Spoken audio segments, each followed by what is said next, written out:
Hello everyone, welcome my YouTube channel geography world. तो आज की इस वीडियो में मैं बात करने वाला हूं करंट अफेयर से। तो मई महीने की कुछ महत्वपूर्ण जो करंट अफेयर के टॉपिक हैं को मैं आपको डिटेल में बताने वाला हूं, जो कि आपके आने वाले एग्जाम और जीके के दृष्टिकोण से महत्वपूर्ण होने वाले हैं। तो चलिए वीडियो जो है शुरू करते हैं। तो पहला देखते हैं हम इसमें विश्व प्रेस स्वतंत्रता सूचकांक। तो देखिए, जो विश्व प्रेस स्वतंत्रता सूचकांक है यह वार्षिक सूचकांक है और इसे जो जारी करने वाली संस्था है फ्रांस स्थित रिपोर्टर्स विदाउट बॉर्डर्स के द्वारा जो है वार्षिक रिपोर्ट जारी की जाती है। तो इस सूचकांक में 180 देशों को शामिल किया गया था और इसमें भारत की जो रैंक थी 142वीं रैंक जो है भारत को प्राप्त हुई थी। और शीर्ष स्थान प्राप्त करने वाले देशों की बात करें तो नंबर 1 पे है नॉर्वे, दूसरे पे है फिनलैंड, तीसरे पे डेनमार्क और चौथे पे स्वीडन। शीर्ष अंतिम स्थान प्राप्त करने वाले देश हैं, देखिए उसमें उत्तर कोरिया और घटते हुए क्रम में तुर्कमेनिस्तान, इरिट्रिया, चाइना। तो अंतिम स्थान प्राप्त करने वाले देश की बात करें तो वह है उत्तर कोरिया। तो यह संगठन प्रेस स्वतंत्रता की वकालत करता है। इसकी स्थापना वर्ष की बात करें तो 1985 ईस्वी में इसकी स्थापना हुई थी। इसका हेडक्वार्टर जो है पेरिस में है और सन 2002 से यह जो है प्रतिवर्ष रिपोर्ट जारी कर रहा है, अर्थात जो सन 2002 से विश्व प्रेस स्वतंत्रता सूचकांक जो है रिपोर्ट जो है प्रकाशित हो रही है। तो नेक्स्ट देखते हैं हम। देखिए इरफान खान, देखिए फेमस बॉलीवुड एक्टर जो हैं इरफान खान, जिनकी हाल में ही मृत्यु हो गई थी 29 अप्रैल सन 2020 में मुंबई में। तो इन्होंने बॉलीवुड के साथ साथ ब्रिटिश और हॉलीवुड फिल्म में भी अभिनय किया है। इनकी जो अंतिम मूवी है वो है अंग्रेजी मीडियम। तो कुछ हॉलीवुड की इनकी जो फेमस मूवी हैं जिनमें इन्होंने काम किया है: slum dog millionaire, life of pi, Jurassic world. और इन्हें नेशनल अवार्ड दिया गया था बेस्ट एक्टर के लिए सन 2013 में। फिल्म थी पान सिंह तोमर और गवर्नमेंट ऑफ इंडिया के द्वारा इन्हें सन 2011 में पद्मश्री से सम्मानित किया गया था। तो ऋषि कपूर जी, जो कि फेमस बॉलीवुड एक्टर हैं, डायरेक्टर और प्रोड्यूसर भी हैं, जिनका निधन मुंबई में 30 अप्रैल सन 2020 में हो गया था। तो इन्हें film fair award for best actor 1974 ईस्वी में इनकी मूवी बॉबी के लिए प्रदान किया गया था। और national film award for best child artist इन्हें मेरा नाम जोकर मूवी के लिए प्रदान किया गया है। अगर आपने मेरा नाम जोकर मूवी देखी होगी, उसमें जो राजू का जो बचपन का कैरेक्टर है वो ऋषि कपूर जी ने ही निभाया था। और film fair life time achievement award इन्हें सन 2008 में प्रदान किया गया है। तो नेक्स्ट देखिए मणिपुर के काले चावल तथा गोरखपुर टेराकोटा को जीआई टैग जो है प्रदान किया गया है। देखिए हाल में ही मणिपुर के चाखाओ अर्थात काले चावल और गोरखपुर टेराकोटा को भौगोलिक संकेत ज्योग्राफिकल इंडिकेशन जीआई टैग जो है प्रदान किया गया है। देखिए चाखाओ को जीआई टैग प्रदान करने के लिए चाखाओ उत्पादन संघ के द्वारा आवेदन किया गया था। टेराकोटा के लिए आवेदन की बात करें तो उत्तर प्रदेश के लक्ष्मी टेराकोटा मूर्तिकला केंद्र के द्वारा आवेदन किया गया था। जीआई रजिस्ट्री के डिप्टी रजिस्ट्रार ने इन दोनों उत्पादों को जीआई टैग देने की पुष्टि की है। तो देखिए चाखाओ के बारे में हम जान लेते हैं।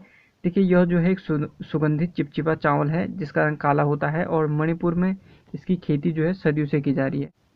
चावल की इस किस्म में विशेष प्रकार की सुगंध होती है। तो मणिपुर के काले चावल का रंग एंथोसायनिन एजेंट के कारण होता है। जो गोरखपुर का टेराकोटा कार्य है ये भी सदियों पुरानी कला है, जिसमें यहाँ के जो स्थानीय कलाकारों द्वारा विभिन्न जानवरों की आकृतियाँ बनाई जाती हैं, जैसे घोड़ा, हाथी, बकरी, ऊँट, बैल आदि।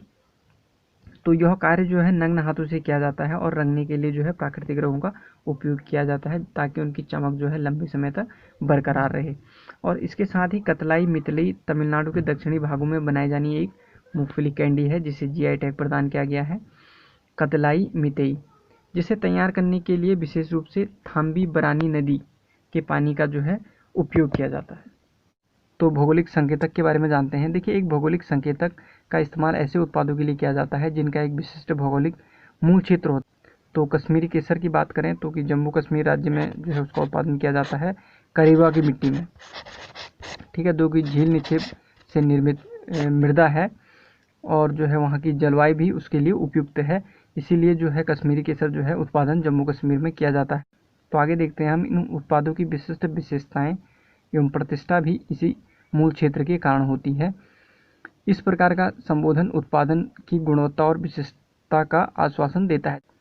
तो बनारस की बात करें तो देखिए बनारसी साड़ी जो है बनारस में प्रसिद्ध है, उसी प्रकार कलकत्ते में रसगुल्ला। तो कुछ अन्य जीआई टैग जो है प्रदान किए गए हैं उनके बारे में हम जान लेते हैं। देखिए आंध्र प्रदेश के प्रसिद्ध बगल पन्ने आम को जो है जीआई टैग जो है प्रदान किया गया है। उसी प्रकार पश्चिम बंगाल के तुंजापंजी चावल और पश्चिम बंगाल में जो है रसगुल्ला को भी जीआई टैग जो है प्रदान किया गया है।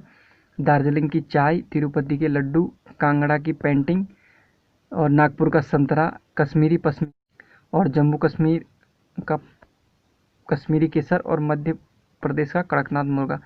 कड़कनाथ मुर्गी के बारे में कहा जाता है कि इसमें 25% लगभग प्रोटीन पाया जाता है और आयरन की मात्रा भी उपयुक्त मात्रा में पाई जाती है। तो नेक्स्ट देखते हैं हम। देखिए केंद्र सरकार ने किसानों के लिए लॉन्च किया किसान रथ मोबाइल ऐप, किसान का अपना वाहन।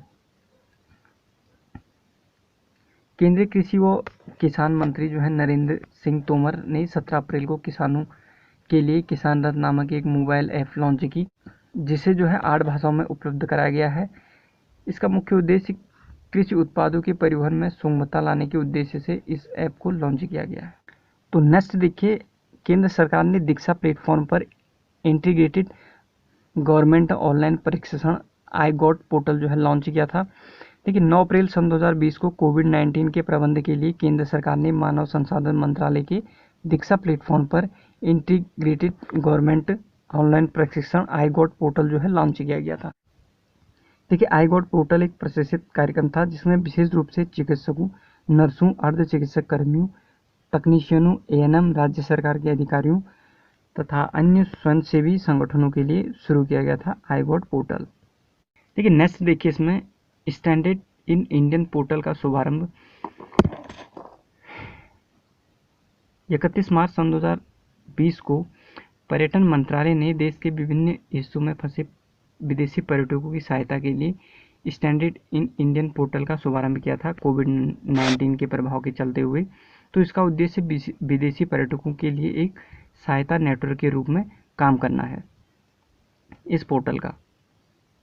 नेक्स्ट देखिए, इसमें सैन्य उपग्रह नूर लॉन्च। अप्रैल सन 2020 में ईरान ने अपने सैन्य उपग्रह नूर को सफलतापूर्वक लॉन्च किया था। इस उपग्रह को ईरान की अर्धसेना बल रिवॉल्यूशनरी गार्ड्स के द्वारा लॉन्च किया गया था। कई महीनों की नाकामी के बाद उन्हें आखिर सफलता मिली थी। यह उपग्रह पृथ्वी की सतह से लगभग 425 किलोमीटर ऊपरी कक्षा में सफलतापूर्वक स्थापित हुआ है। तो नेक्स्ट देखते हैं हम 5T योजना।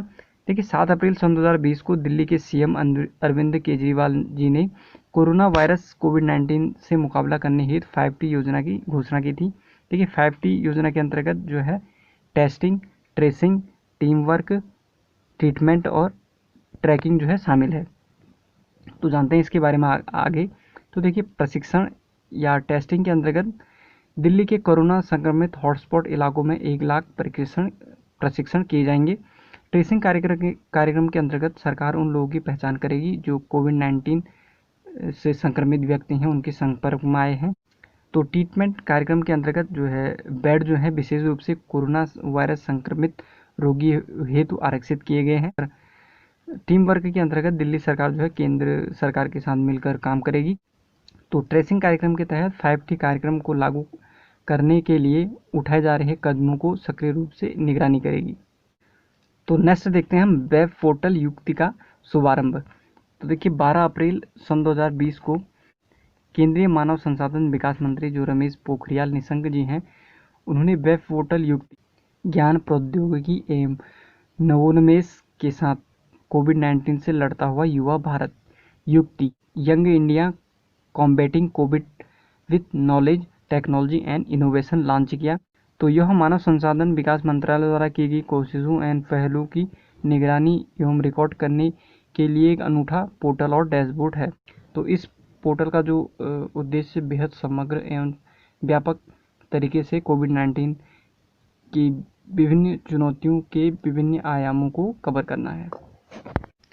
तो देखिए 30 मार्च सन 2020 में नासा ने अपने सनराइज मिशन की घोषणा की है। तो अगर हम इस मिशन के उद्देश्य की बात करें तो सूर्य की उत्पत्ति तथा बृहद सौर कण तूफान का अध्ययन करना और सौर प्रणाली की क्रियाविधि से संबंधित जानकारी एकत्रित करना सनराइज मिशन की जो है उद्देश्य है।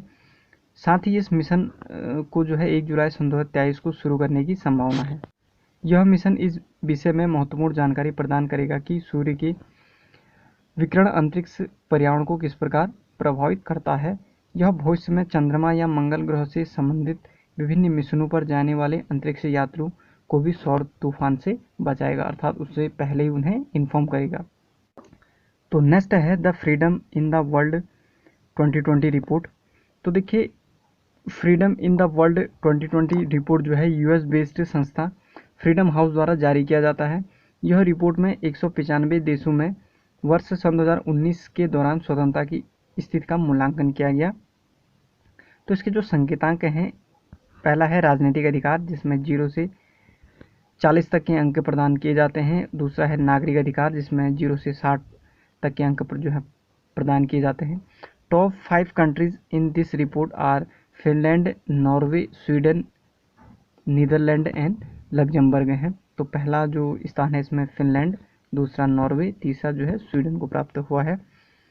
इन this report India was ranked 83। तो इंडिया को जो है 83वां जो है स्थान इसमें प्राप्त हुआ है और स्कोर जो है इंडिया का वो है 71। और इंडिया की अगर हम स्कोर में देखें तो राजनीतिक अधिकार में 34 अंक मिले हैं और नागरिक अधिकार में 37 अंक जो है इंडिया को प्रदान किए गए हैं। तो आगे हम जानते हैं इसमें आरोग्य सेतु ऐप के बारे में। तो देखिए, इस ऐप का जो मुख्य उद्देश्य है कोविड-19 से संक्रमित व्यक्तियों एवं उपाय से संबंधित जानकारी उपलब्ध कराना होगा। तो यह जो ऐप है 11 भाषाओं में उपलब्ध है और साथ ही इसमें देश के सभी राज्यों के हेल्पलाइन नंबरों की सूची भी प्रदान की गई है। किसी व्यक्ति में कोरोना के जोखिम का अंदाजा उसकी बातचीत के आधार पर करने हेतु आरोग्य सेतु ऐप द्वारा ब्लूटूथ तकनीकी और एल्गोरिदम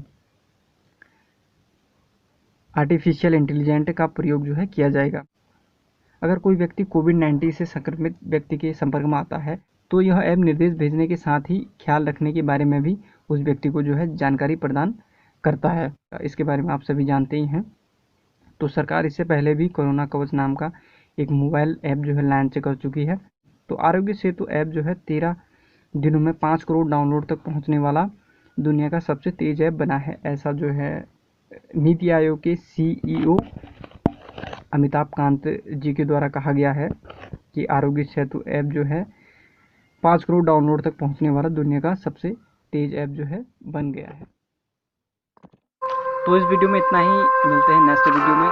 तो अगर आपको वीडियो अच्छा लगा तो लाइक कीजिएगा, इसे अधिक से अधिक शेयर कीजिएगा। तो thanks to watching my video and take care, bye.